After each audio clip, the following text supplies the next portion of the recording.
Bueno, ¿qué tal? Me preguntaron por el foro de Google por el ejercicio 16 de la guía 3 del curso de Herrera. Em, Antes de empezar con el ejercicio, yo le diría que no se calienten mucho si no lo entienden o les parece muy complicado, porque es raro que tomen este tipo de ejercicios. Y ahora les voy a explicar por qué. Pero bueno, vamos a ver el ejercicio. Arranca, es un ejercicio obviamente de control óptimo continuo, ¿no? Donde tenemos que maximizar eh, esta integral en el tiempo, en un periodo de tiempo finito entre 0 y t mayúscula, que es una función que depende de un parámetro a, una variable, eh, una variable temporal k sub t y una variable temporal u sub t1, ¿no? Em, y esto está sujeto a que la variable k, a esta ecuación de movimiento de la variable k, que dice que k punto o la derivada de k con respecto al tiempo es igual a por k sub t por 1 menos u sub t1 por u sub t2. Y después nos dice que k en 0 es igual a k sub 0, que podemos considerar que es un valor dado, que k en t mayúscula es libre, y además nos dice que u sub t1 está entre b y c inclusive. Eh, entonces acá vamos a decir que, como en todo problema de control óptimo continuo, tenemos una función a maximizar, que en este caso va a ser esta, entre 0 y t, una variable de estado que reacciona ante cambios en la variable de control. En este caso vamos a decir que la variable de control es u sub t1, porque básicamente es porque entra en la función objetivo, en la variable, en la ecuación de movimiento, y además nos dice que está delimitada. Es decir, el problema no nos indica claramente, pero podemos suponer que u sub t1 es la variable que buscamos controlar y que en un problema de control óptimo continuo tratamos de determinar cuál es la trayectoria óptima en el tiempo de esta variable o la elección óptima que va a maximizar la función objetivo. A su vez teniendo en cuenta el impacto que tiene sobre cada punto, que es la variable de estado, que a su vez impacta también sobre la variable, sobre la función a maximizar. El punto particular de este problema, y por lo que le decía que no se preocupen mucho, es que en este problema la variable de control, u sub t1, está delimitada en un conjunto que podemos pensar que es una línea recta, ¿no? Entre dos valores, entre c y b. Y quizás no lo recuerden de los apuntes, pero hay un tema cuando la variable de control está delimitada en un conjunto cerrado, que es que una de las condiciones del principio de máximo de Pontryagin, que es lo que vamos a usar para encontrar el valor óptimo el control óptimo, perdón, esta trayectoria óptima de la variable de control, de estas condiciones hay una que depende de que la variable de control no esté delimitada, que no pertenezca a un conjunto cerrado, que en este caso sí se cumpliría. Entonces, eh, vamos a ver las condiciones para que quede esto más claro, pero básicamente esto es lo que hace el problema tan particular y por el cual les diría que no pierdan la cabeza, porque no suelen tomarlo y tampoco es tan relevante.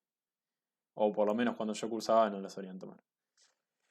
Entonces, lo primero que nos pide el ejercicio es armar el hamiltoniano, que es básicamente eh, agarrar la función objetivo inmediata, ¿no? Esta de acá, y sumarle la ecuación de movimiento, esta de acá, es decir, este término de acá, multiplicado por un lambda sub t, que es como un parámetro que agregamos, perdón, una variable que agregamos, como si fuera un lagrangiano, pero en este caso no despejamos nada de la ecuación de movimiento, simplemente ponemos la función a la que está igualada multiplicada por lambda sub t y tenemos nuestro hamiltoniano, sin tantas complicaciones.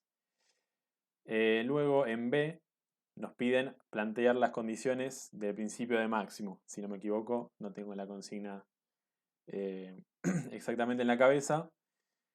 Pero bueno, básicamente acá tenemos una de las primeras condiciones es que el hamiltoniano derivado respecto a la variable de control es igual a cero. Pero ¿qué pasa? Esta condición solo se cumple si la solución es interna, que cuando tenemos que la variable de control está en un conjunto cerrado puede no ser cierto. La solución puede ser de esquina, puede ser o tanto C como B. Por esto esta condición queda aclarado acá que si la solución es interna se va a cumplir. Vamos a suponer que la solución fuera interna, ¿no? Entonces dejamos esa condición planteada, simplemente acá deriva el hamiltoniano con respecto a U sub T1. La segunda condición es la ecuación de movimiento básicamente, que es derivar el hamiltoniano con respecto a lambda sub t, que te va a dar justamente esa ecuación de movimiento. La tercera condición es que lambda punto es igual a la derivada del hamiltoniano respecto a k sub t con signo negativo. Y bueno, derivamos simplemente el hamiltoniano con respecto a k sub t y hacemos el opuesto y llegamos a esto de acá. No me voy a detener en cada paso porque después les paso el PDF y pueden verlo tranquilos y tranquilas. Esa es la condición 3. Finalmente la condición 4 es la famosa condición de transversalidad, que en este caso es libre por condición del problema, ¿no? Que nos decía que lambda en t mayúscula, o sea, en el último periodo, es igual a 0. En el último periodo, al final, digamos, de la trayectoria. No puedo hablar de periodos porque estamos hablando de control óptimo continuo, no discreto. Bueno, y acá lo que vamos a intentar hacer es obtener, en base a estas ecuaciones, una ecuación que nos dé el control óptimo, es decir, el valor de U sub T1, de que depende de T, tal que optimice o que maximice, mejor dicho, la función objetivo. Bueno, acá tenemos por lo menos 3 ecuaciones con 3 incógnitas. Acá U sub T2 vamos a suponer que es un parámetro, ¿no? Que no es una variable de control. Por lo tanto va a ser simplemente un parámetro y no nos interesa determinar su valor. Entonces tenemos esta ecuación, la primera, la segunda y esta de acá, que tienen 3 incógnitas. Entonces vamos a intentar sacar, como si fuera un sistema de ecuaciones normal, el valor de cada una de estas variables, una de las cuales va a ser el control óptimo. Y bueno, de 3, que es esta de acá, intentamos despejar U sub T1, ¿no? Acá muy sencillo, es álgebra, no me voy a detener en eso. Y nos queda una expresión en función de lambda sub t y su primera derivada, o sea, lambda punto. No, el resto son parámetros. Luego de la ecuación 2, si reemplazamos, recuerden, U sub T1 en la ecuación 2, nos va a quedar una expresión como esta, k punto igual a por k sub t, por 1 menos lambda punto más a por lambda sub t más, perdón, por U sub T2 sobre a por lambda sub t por U sub T2 menos a por U sub T2, todo eso en corchetes. Bueno, y acá operando llegamos a una expresión de k punto que depende de k sub t y también de lambda sub t y lambda punto como variables a determinar.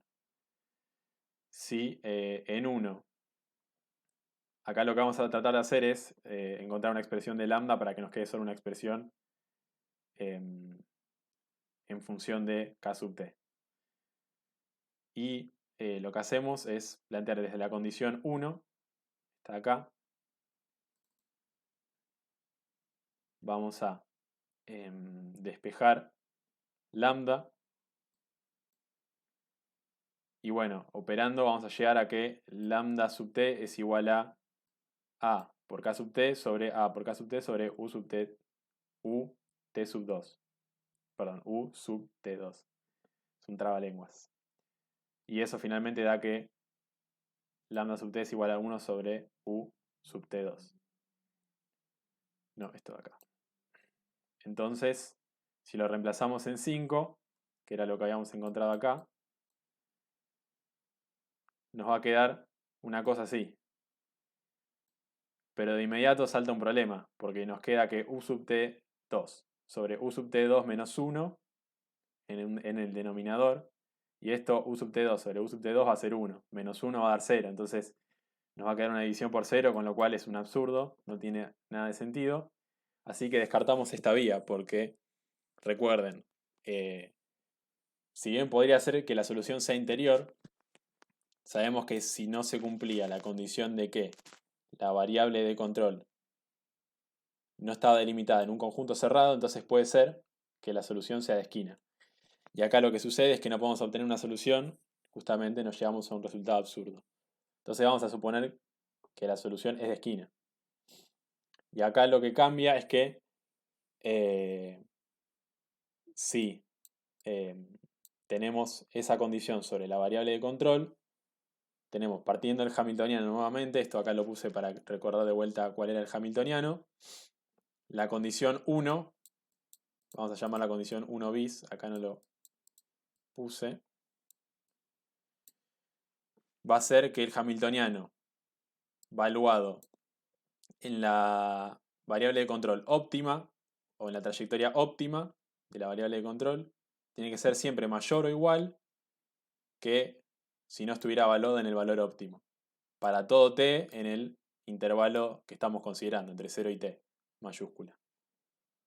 Que es una condición, digamos, bastante sencilla. Simplemente dice que la función en hamiltoniana tiene que ser siempre mayor, tiene que ser al menos tan bueno o tiene que ser o igual o mejor que el hamiltoniano sin la trayectoria óptima. Y bueno, si reemplazamos esto, es simplemente reemplazar en el hamiltoniano, poner de un lado la variable de control en su trayectoria óptima, y del otro lado en su, digamos, sin su trayectoria óptima. Si nosotros vamos operando, por ejemplo acá factorizamos por a por k sub t, y se nos van a cancelar, ¿no? Porque pasa dividiendo de cada lado. Luego, acá lo que sucede es que, esperen que me tengo que orientar un poco en mis garabatos. Acá lo que sucede es que, bueno, distribuye acá. Acá dice lambda sub t por 1 menos u sub t 1 óptimo por u sub t 2. Si distribuimos, nos quedan lambda sub t por u sub t 2 menos lambda sub t por u sub t 1 óptimo por u sub t 2. Y lo mismo del otro lado. Y va a haber un término que se va a poder cancelar, que es este de acá con este de acá. Si lo pasamos restando, nos queda esto de acá, u sub t 1 óptimo por 1 menos lambda sub t por u sub t 2, ¿no? Si factorizamos. Y lo mismo del otro lado, pero sin el óptimo del u sub t1. ¿Y acá qué sucede? Si suponemos que 1 menos lambda sub t por u sub t2 es mayor a 0, entonces, que básicamente si es mayor a 0 significa que lambda sub t por u sub t2 es menor a 1, entonces podemos pasar esto dividiendo, ¿no? Porque ¿cuál es el tema con las inecuaciones?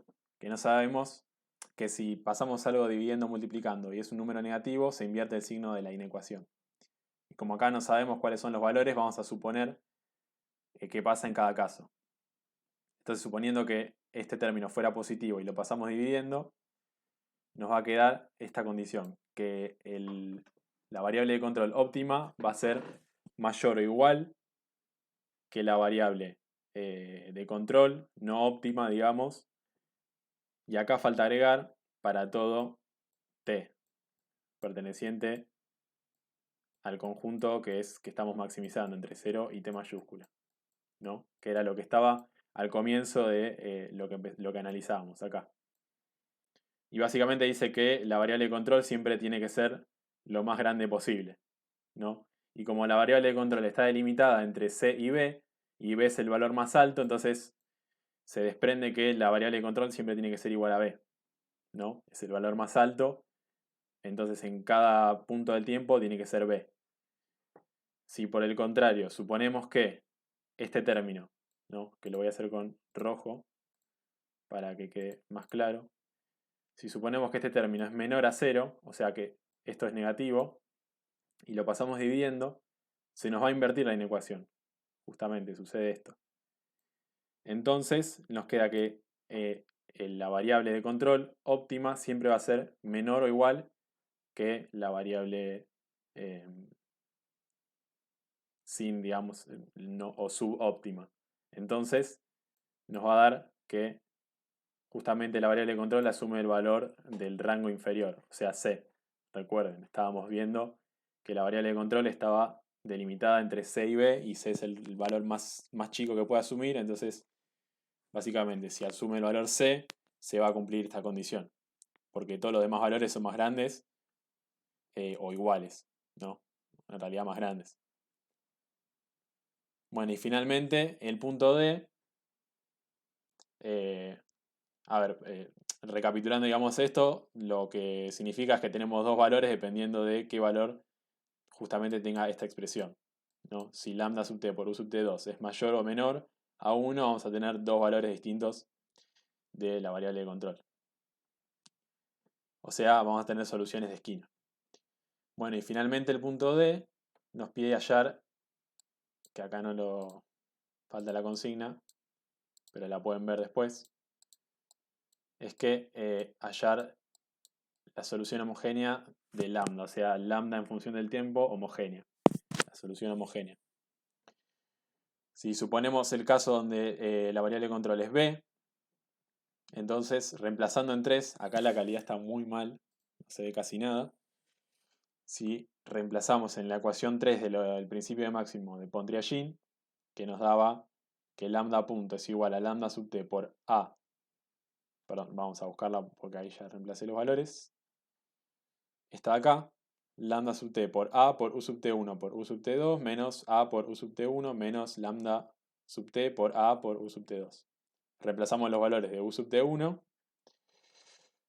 y nos va a dar lambda sub t por a por b por u sub t2 menos a por b menos a sub t por a por u sub t2.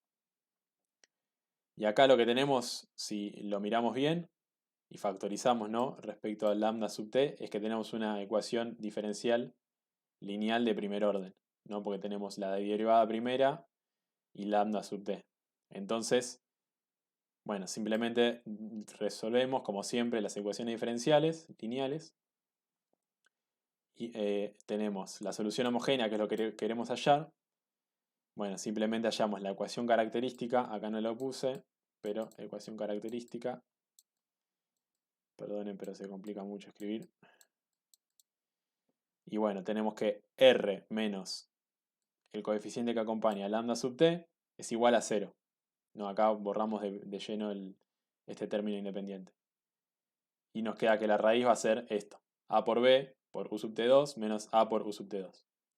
Y la solución homogénea va a ser c sub 1 por e a la raíz que hallamos por t. Si por el contrario asumimos que u sub t1 óptimo es igual a c, simplemente es reemplazar los valores, lo mismo que antes, en la ecuación 3 y resolver como antes y vamos a llegar a esta expresión. Lo único que cambió es que en vez de b tenemos c. Básicamente eso sería lo que nos pide el ejercicio. Repito, no se calienten mucho, no suelen tomar cosas así. Pero bueno, yo entiendo, digamos, que esta forma, o esta es la forma en que se resolvió, que están las respuestas de la guía. Coincide, así que debería ser esta la manera. Pero bueno, si alguna cosa no se entendió, vuelvan a preguntar, que lo explico de nuevo, pero de nuevo, no se calienten tanto. Concéntrense más en los ejercicios que no tienen estas restricciones sobre la variable de control y les debería ir muy bien. Bueno, nada, me despido y cierro el video.